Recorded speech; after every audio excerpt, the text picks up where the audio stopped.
Por que investir em crédito? E por que através de fundos? Quais são as vantagens? Quais são os desafios? É sobre isso que a gente vai falar hoje para você, investidor.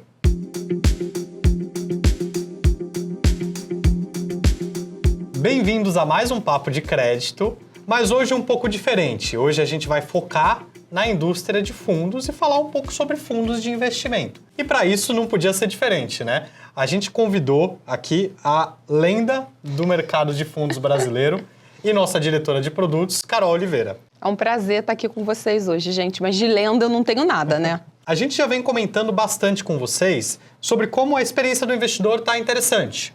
Essa primeira experiência investindo em crédito estruturado junto com Pátria tem sido legal.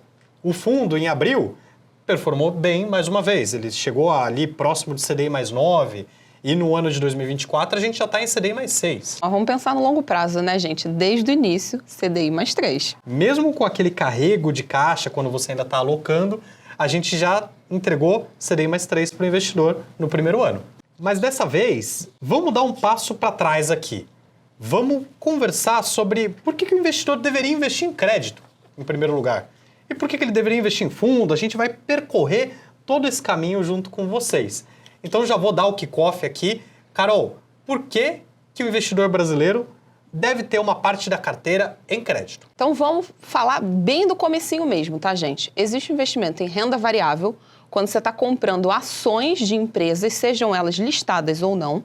Então você tem bastante incerteza no meio do caminho, principalmente se é listado, né? Tem muita oscilação de preço das companhias que a gente compra.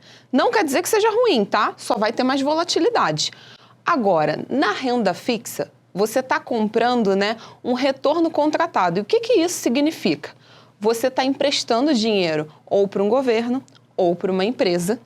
E aí, você está dizendo que em uma data de vencimento, seja daqui a um ano, seja daqui a 10 anos, você vai receber o dinheiro que você emprestou corrigido. Então, você já contratou esse retorno. Não tem uma hipervalorização, não tem um monte de volatilidade no meio do caminho.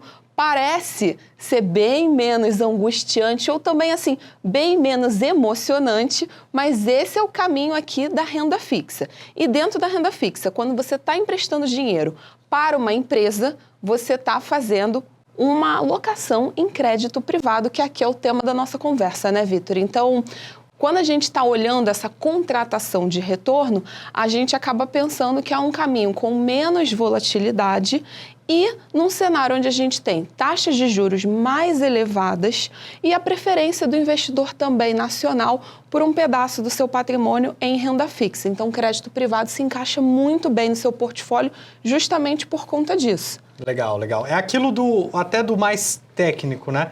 O fluxo de dinheiro, o fluxo de capital futuro do equity, ele é mais incerto. E por isso, inevitavelmente, você tem mais volatilidade no equity do que você tem na dívida. Não tem, claro, você tem uma composição de carteira, de quanto você deveria colocar em cada um.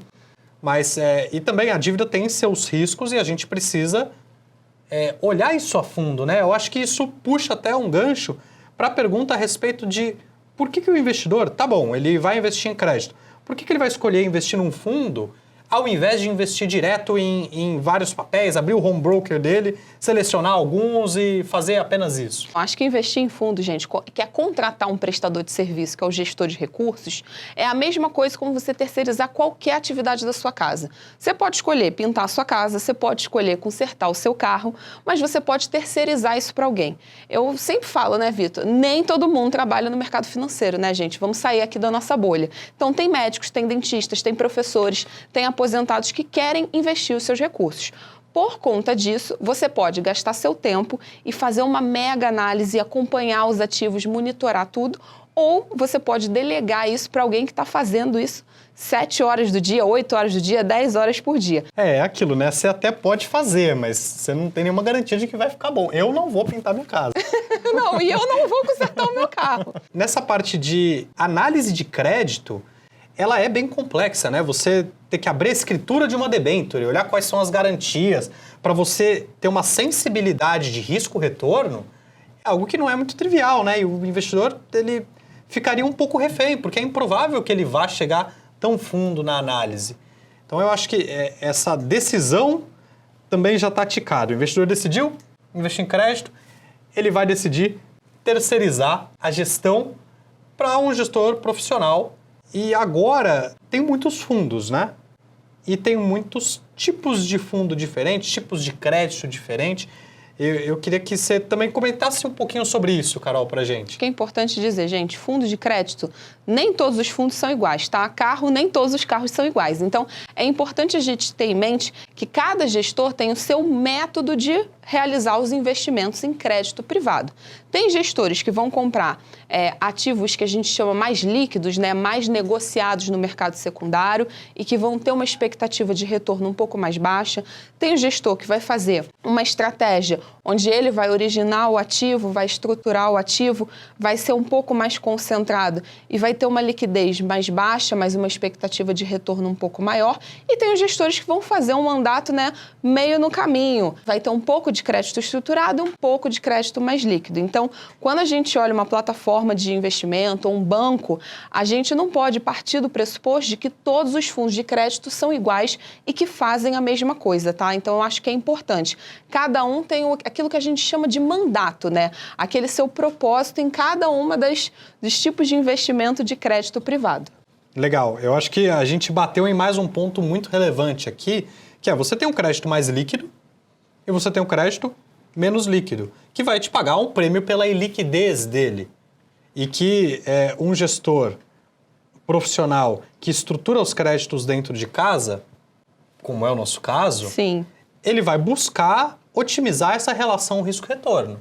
Quando você fala de gestão de fundos, por que o investidor abriria mão de liquidez? Eu sei que eu comentei do prêmio, mas acho que a gente pode elaborar um pouco nisso para dividir entre os tipos de fundo também. Eu acho super importante, tá, gente? A gente pensa, né? Eu estava falando de créditos mais líquidos, créditos menos líquidos. O que isso significa na prática? Vamos pensar num cenário, por exemplo, de pandemia, um cenário mais estressado, onde o investidor solicitou o resgate dos seus recursos de um fundo de investimento. Pensa se o produto 365, né, que é o nosso fundo aqui de dentro de casa, ele tivesse um resgate menor. Isso quer dizer que o time de investimento teria que vender os ativos em um cenário um pouco mais desafiador, né? O mercado está mais estressado, tem muita incerteza, e aí ele acaba fazendo com que ele venda abaixo do valor que ele considera justo. E isso, no final, vai penalizar quem? Os investidores. Então, uma forma de você ter menos liquidez é uma forma também de proteger você de solicitar resgate e receber muito rápido esses recursos, mas penalizar o retorno. Então, toda essa questão relacionada a é menos líquido, é mais líquido, é porque às vezes tem ativos que você vende com mais facilidade e tem ativos que você vende com menos facilidade. Então, a gente coloca mais dias para resgate para proteger o investidor. Exatamente nesse ponto que eu queria tocar, porque quando a gente está conversando com os assessores e até com os nossos amigos, às vezes você vê uma aversão, porque o investidor, pessoa física, ele fala menos líquido se reflete em mais risco. Não necessariamente isso é verdade, né? Inclusive no caso do 365, ele tem uma liquidez de 1 ano, ou seja, você pede resgate para receber daqui a 1 ano, porque o gestor ele vai encontrar o melhor momento para desinvestir, para maximizar valor para você, né? Do outro lado, em fundos de crédito muito líquidos, o gestor ele precisa tomar muito cuidado, porque se vem uma onda de resgate muito forte, então acaba sendo uma ilusão de segurança do investidor. Eu posso resgatar daqui 30 dias. Ele pede resgate em 30 dias e ele recebe. Se todo mundo quiser receber, é o famoso, se todo mundo tem liquidez, talvez ninguém tenha liquidez, né? Depende do tamanho da porta quando você vai correr. É um conceito interessante. Eu acho que é importante, gente, a gente falar um pouco também de como tudo isso que a gente conversou, né? E liquidez, gestão profissional, a estruturação proprietária, ele conversa com o nosso mandato, né, Vitor? Eu acho que é um produto que ele acaba tendo mais concentração do que esses fundos mais pulverizados, que são mais líquidos, mas justamente com o objetivo de entregar um pouco mais de retorno para o investidor. Então, assim, tudo isso, né, tem os seus prós e contras e suas causas e consequências. O 365 é resultado disso. A gente protegendo o investidor dele mesmo nos momentos de maior, né, estresse de mercado. Legal. E um ponto importante também.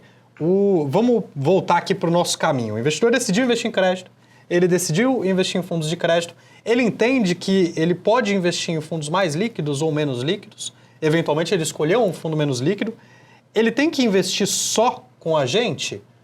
Na minha opinião, ele deveria escolher alguns bons gestores, porque aí assim ele consegue diversificar, e a gente falou que diversificação é importante, né? Você investir num fundo, você está investindo em 10 papéis, em 20, em 50 papéis. É muito mais fácil do que você escolher 50 papéis com todo o nível de profundidade que você tem para analisar cada um.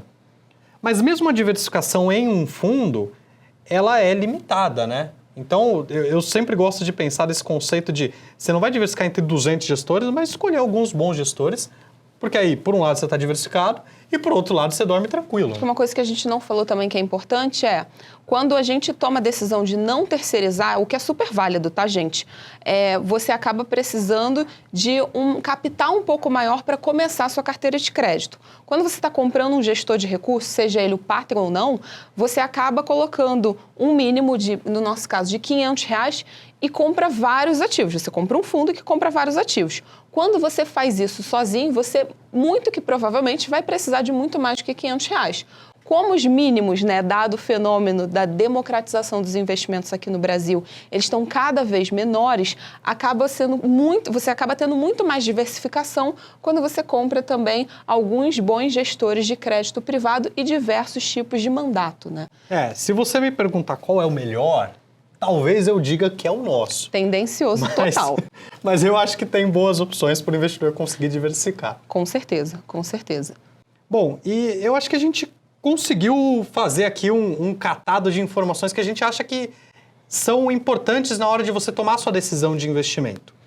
E puxando aqui para o nosso 365, ele é o fundo que é a primeira oportunidade do investidor pessoa física de aproveitar da nossa expertise em crédito estruturado, que, por sua vez, aproveita da expertise do Patria nas cadeias de valor nas quais a gente investe mais de 10, 20, 30 anos. Então, a gente acredita que seja uma oportunidade interessante. Eu acho que agora, assim, novidade também vindo aqui do lado de produtos é que, recentemente, o fundo deixou de ter comicotas. O que isso significa? Todo final de maio e novembro aqui no Brasil, os investidores que investiam neste tipo de produto, eles acabavam tendo um saldo das suas cotas resgatados para pagar antecipadamente imposto de renda. No 365, agora, recentemente, isso não acontece mais. O investidor ele só paga imposto de renda no momento do resgate, o que torna o investimento agora cada vez mais vantajoso. Se não tivesse uma chamada sobre legislação, não seria Carol Oliveira. É verdade, eu não posso falar nada, né? Bom, obrigado, Carol, pela conversa. Se você ficou com qualquer dúvida, por favor, entre em contato com a gente, manda pra gente. E a gente está, claro, muito animado com a estratégia e à disposição. Mandaremos novidades em breve. Mais uma vez, gente, foi um prazer estar aqui com vocês.